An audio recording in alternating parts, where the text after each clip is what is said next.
ঝিনাইদহ ৪ আসনের সংসদ সদস্য আনোয়ারুল আজিম হত্যায় জড়িত থাকার অভিযোগে নেপালে আটক সিয়ামের বিরুদ্ধে গ্রেপ্তারি পরোয়ানা জারির আদেশ দিয়েছেন আদালত। সকালে ঢাকার অতিরিক্ত চিফ মেট্রোপলিটন ম্যাজিস্ট্রেট মাহবুবুল হকের আদালত এই আদেশ দেন। রবিবার মামলার তদন্ত কর্মকর্তা ডিবি সহকারী পুলিশ কমিশনার মাহফুজুর রহমানের আবেদনের প্রেক্ষিতে এই পরোয়ানা জারি করেন আদালত। সম্প্রতি আজিম হত্যায় জড়িত সিয়াম হোসেনকে বাংলাদেশ পুলিশের ন্যাশনাল সেন্ট্রাল ব্যুরো নেপালে আটক করে। বাংলাদেশি পাসপোর্টধারী সিয়াম কলকাতার নিউ টাউনের সঞ্জীবা গার্ডেন্সের ফ্ল্যাটে আজিমকে খুনের পর নেপালে আত্মগোপন করে।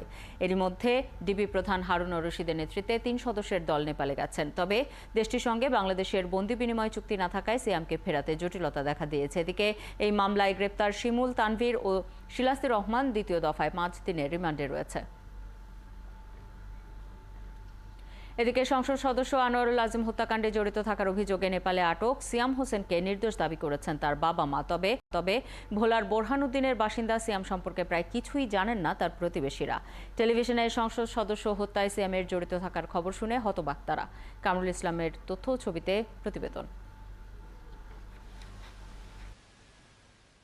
ভোলা জেলার বোরহানুদ্দিন পৌরসভার ৮ নম্বর ওয়ার্ডের বাসিন্দা স্কুল শিক্ষক আলাউদ্দিন বালি ও ফিরোজা খানম দম্পতির 2 ছেলেমেয়ের মধ্যে বড় সিয়াম হোসেন ঝিনাইদহের সংসদ সদস্য আনোয়ারুল আজিম হত্যায় জড়িত থাকার অভিযোগে নেপালে আটক হয়েছে সে। বোরহানুদ্দিন কুতুবা মাধ্যমিক বিদ্যালয় থেকে এসএসসি পাশ করে ঢাকায় চলে যায় সিয়াম। একটি বেসরকারি বিশ্ববিদ্যালয় থেকে বিএসসি ইঞ্জিনিয়ারিং শেষ করে সর্বশেষ চাকরি করতেন একটি কোম্পানিতে। সিয়াম কোনো হত্যাকাণ্ডে জড়িত এটি মানতেই পারছে না তার বাবা মা। ছেলের সম্পর্কে যা শুনি নিউজে, শোনার পরে তো নেই, মনটন একেবারে খারাপ হয়ে গেছে। কিন্তু আমার ছেলে এই ধরনের না, আমার ছেলে খুব ভালো, খুব ভদ্র ছেলে। 18 তারিখ সে নেপাল গেছে এবং 26 তারিখ সে অনেক কান্না করতে জনিতভাবে ওর মাকে বলছে যে মা তোমরা আল্লাহর কাছে দোয়া করছো, আমার মনে হয় কেউ ফাঁসাইছে। বোনকে নিয়ে ঢাকায় থাকতেন সিয়াম। সেই বোনের দাবি কোম্পানির কাজে ভারত নেপাল যাতায়াত করে সিয়াম। ও বলতো যে অফিসিয়াল কাজে পাঠানো হয়েছে, তাহলে অফিসিয়াল কাজেই চাইতেছে এরকম। আমরা জিজ্ঞেসও করি নাই এই যে কি কাজ করিস ওইখানে বা কিছু। সিয়াম বাড়িতে যেতেন কম, তাই প্রতিবেশীদের সাথে তার খুব একটা দেখা সাক্ষাৎ হতো না। তারা শুধু জানেন সিয়াম ঢাকায় ভালো চাকরি করে।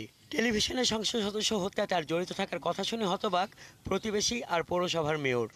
খুব ভালো চাকরি করে, এটা কোম্পানিতে খুব ভালো চাকরি করে, টাকা পয়সা বাড়িতে পাঠায় না, আর্থিক অবস্থার পরিবর্তন ঘটছে, এইটাও শুনছি আর কি। প্রকৃতপক্ষে এরা আমাদের বহনদ্দিনের লোক না, এরা আজকে 30-35 বছর আগে তার বাবা বহনদ্দিতে আসছে, আইসা বহনদ্দিতে চাকরি করে, হ্যাঁ, আর পৌরসভার 8 নম্বরে থাকে। সিয়ামের বাবা আলাউদ্দিন বালির আদি বাড়ি বরিশালে। স্কুলে চাকরির সুবাদে 35 বছর ধরে ভোলায় বসবাস করেন তিনি। এখানেই জন্ম সিয়ামের। হাসান আহমেদ, ৭১। দুর্নীতি